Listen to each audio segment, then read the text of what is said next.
I've had double Shantae, so I can't say nothing about it. But I would have loved for her to go to the house. Welcome to Snatch, Gay Times' original series, where each week we will be chatting with the eliminated queen of Canada's Drag Race, Canada versus the World, Season 2. I'm here with Eureka, icon, the Elephant Queen, four-timer, Drag Race, legend, 4 times. Eureka, how are you? I'm so good. How are you doing, Sam? I'm good.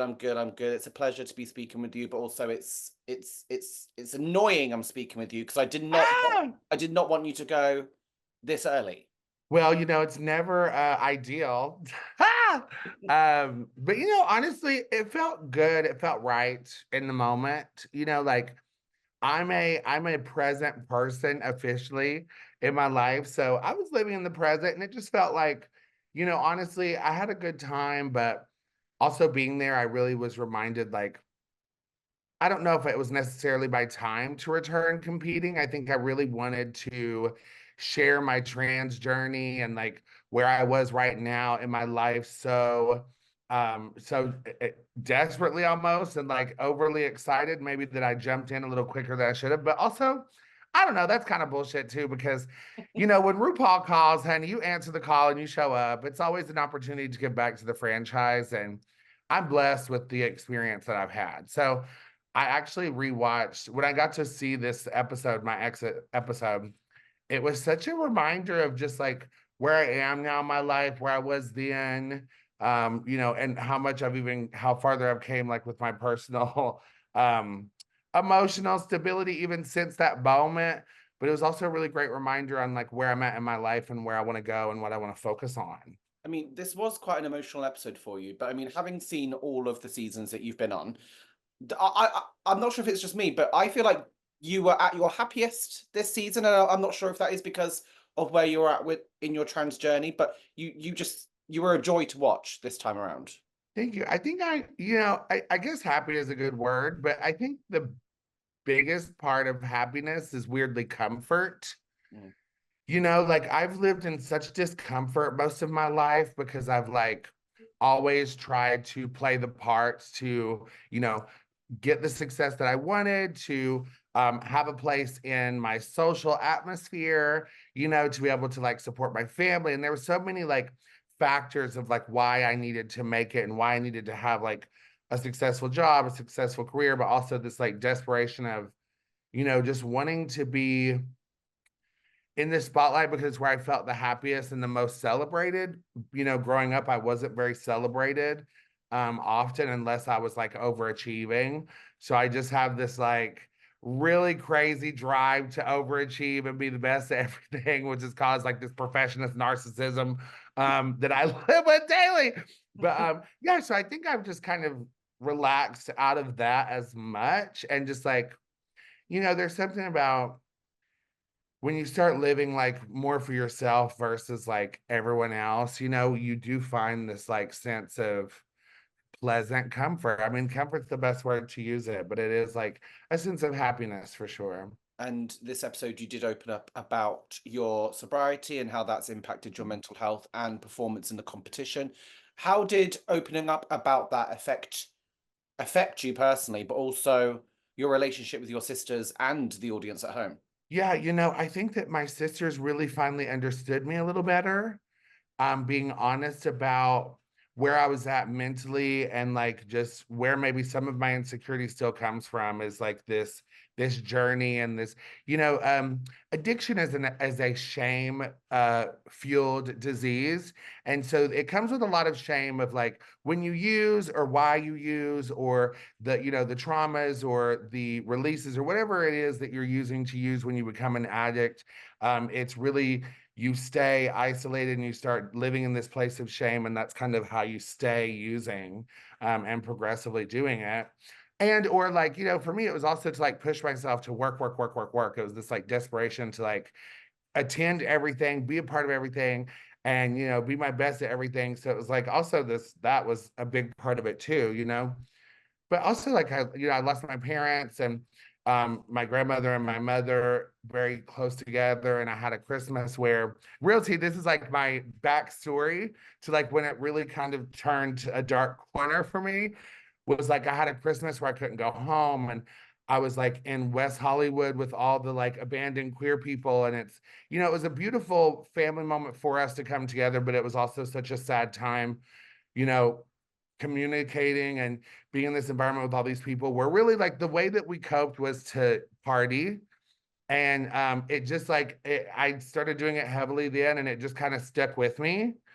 I didn't really use drugs until the pandemic either. I don't know if that's like anyone else's story, but so it's like it kind of started there too. It was like that isolation is kind of where it began, and finding a way to like enjoy myself. But then, the bad part about it is when we have like these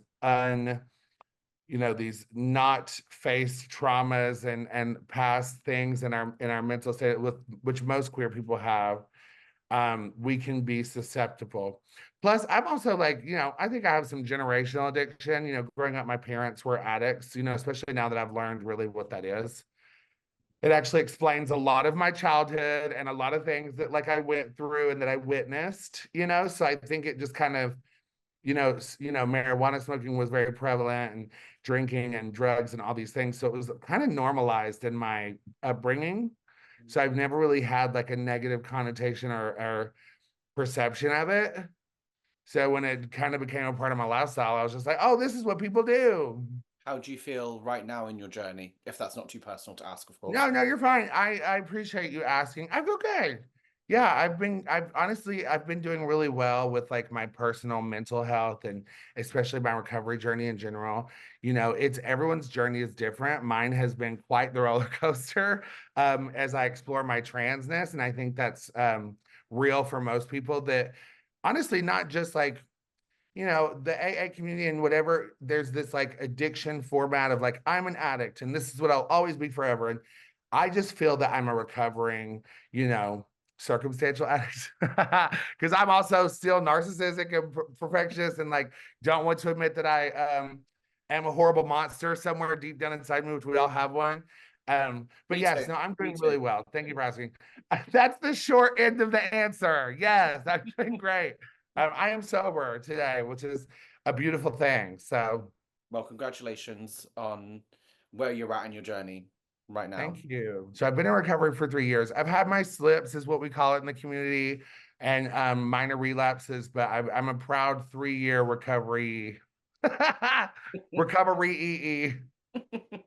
When you're at 4, you can say I'm also a 4-year recovery and a 4-time drag racer. A 4-time drag race competitor and in recovery. And then the next year when you appear on Global All Stars, 5 okay. That's how it's going to be. Maybe not that soon. I don't know. We'll see. I mean, right now I'm very much in the headspace of like, I want to live. I really want to pursue acting. I'm doing a show right now in Vegas that's scripted called The Disco Show. I'm really proud of being a part of.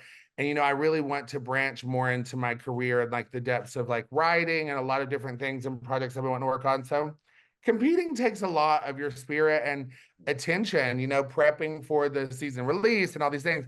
So maybe so, but girl, honestly, I'm still trying to recover from the financial debt of Canada versus the world. I came in blazing because I was like, I'm Eureka here. I need to have Broadway on speed dial costuming. Y'all saw that tree, honey. It was the full set.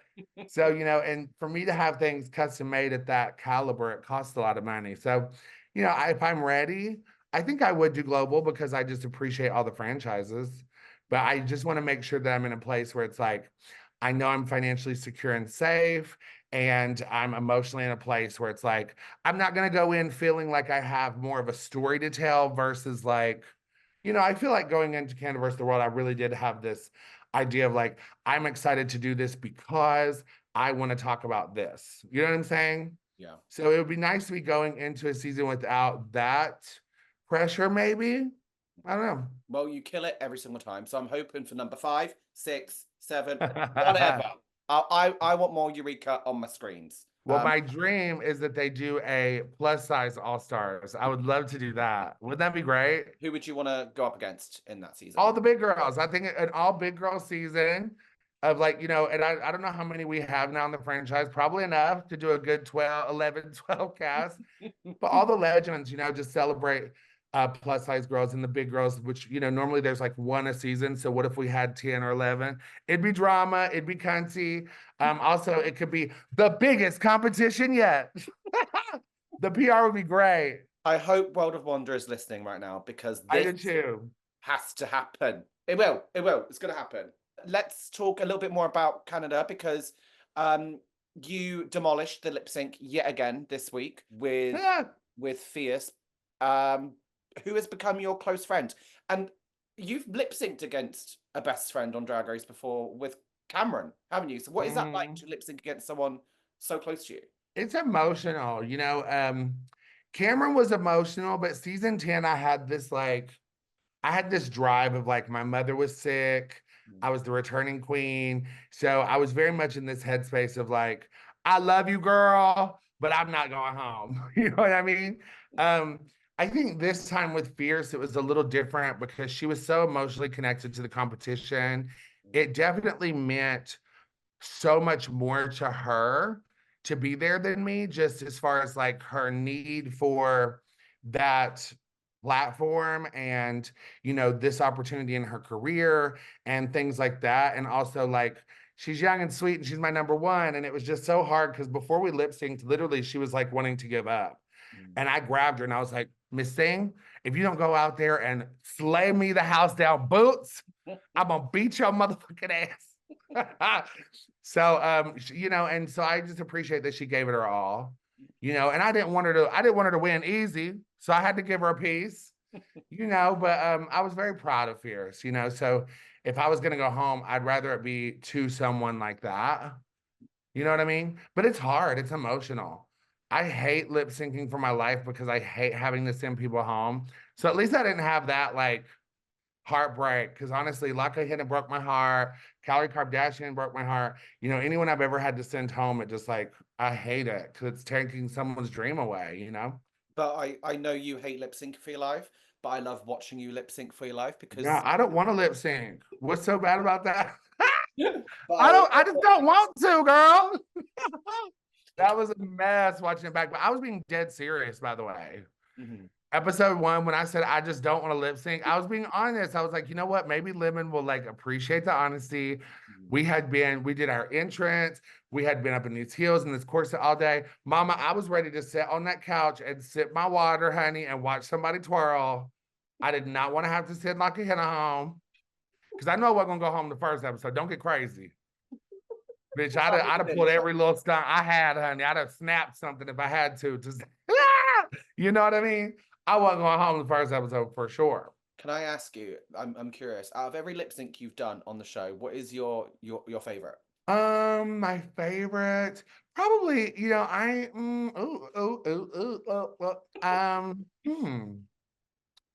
yeah, okay.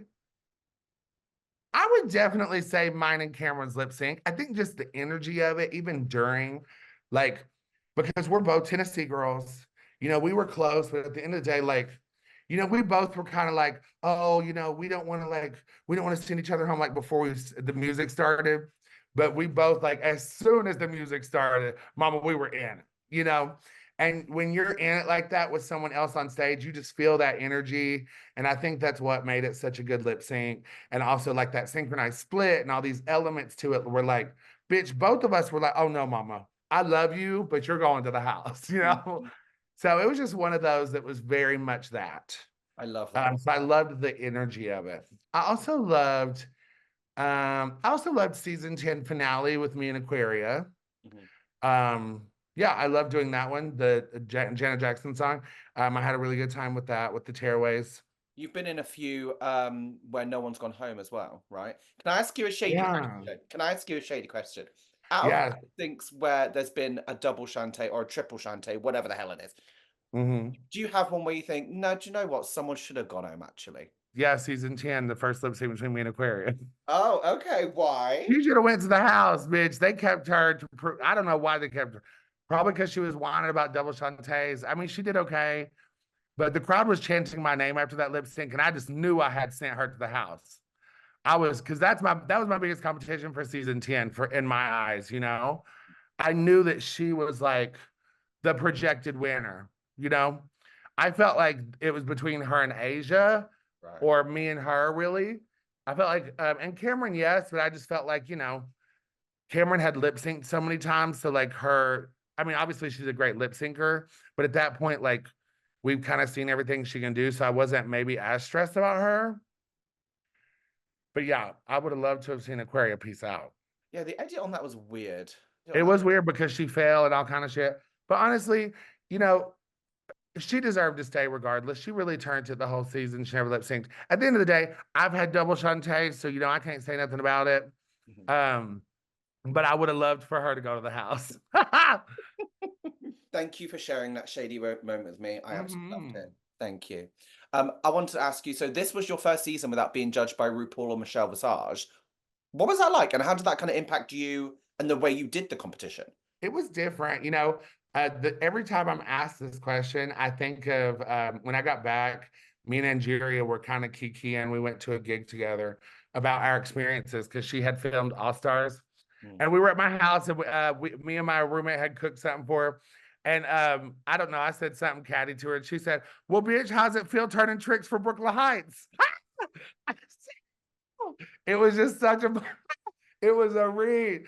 And I said, "Girl, don't be over here all high and mighty because you twirling for mama again."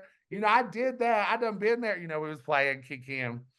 But I think it adds a different kind of pressure, weirdly. RuPaul has this sense of motherhood about her where there is like it's intimidating and it's scary, but it's also there's a sense of comfort and nurture, and Brooklyn is very much like a peer, but still like an icon. So to me, she gives very pageant vibes too. So it felt a little less like competing on Drag Race, a little more competing in a pageant.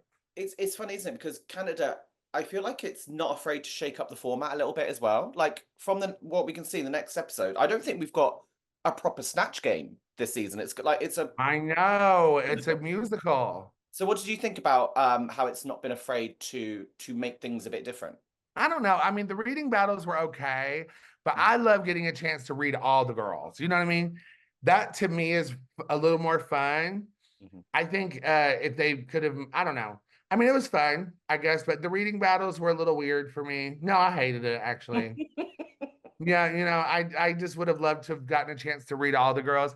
Maybe if it was like a reading roast or something. I don't know. I guess then it just would have been a roast. I don't know how you would have changed it. But you know what? Go them for pushing the envelope. The Snatch Game musical. I mean, I guess I'm glad I wasn't there for it. I would have been over it because I love Snatch Game. I love like the whole energy of it, the comedy, what it represents as far as like the brand. So I probably would have hated it, but at the same time, like I hated it didn't get to do my character that I was gonna do. All right, who was that then, Eureka? I'm dying to know because you Oh, always. you want to know? I want to know. Oh, you want to know? I want to Okay, know. well, you can send me a Cash App tip. No, I'm kidding. Could you imagine? I was gonna do Mrs. Claus, Oh, and love. it was fierce. So I'll post my picture next week of the look and stuff. It was really sickening. I actually would have loved doing the musical. It would have been really fun as this character I created. She's really fierce. She's from the South, the deep South, the South Pole. Mama had to find her band, so she sent her all the way up north, the North Pole. Yeah, very that. So she's country and sassy and very much, my tea. Big titties, big white hair, jeweled out of her mind. She's very cunty. All right, well, we'll see it on Global All Stars in 2020. Maybe, yeah, absolutely, maybe so. Great. Or I've always wanted to do one of those Snatch Game tours. Mm. Like Honey Boo Boo on a Snatch Game tour would be so good. Who But would I you want actually to? wrote a one-woman comedy show called The Divorce Clause for my Mrs. Claus character, so maybe you'll see that. I feel like I need to see this in action. Oh yeah. I need to see Mrs. Claus alongside Jinx Monsoons is Little Edie or something. Ah! Oh, I would love that. Alongside Kennedy's Lil Richard. I know. I don't know what she does this coming week. I guess we'll see, but I can't remember what they said she did. I have the worst memory for things I don't care about. Oh, messy.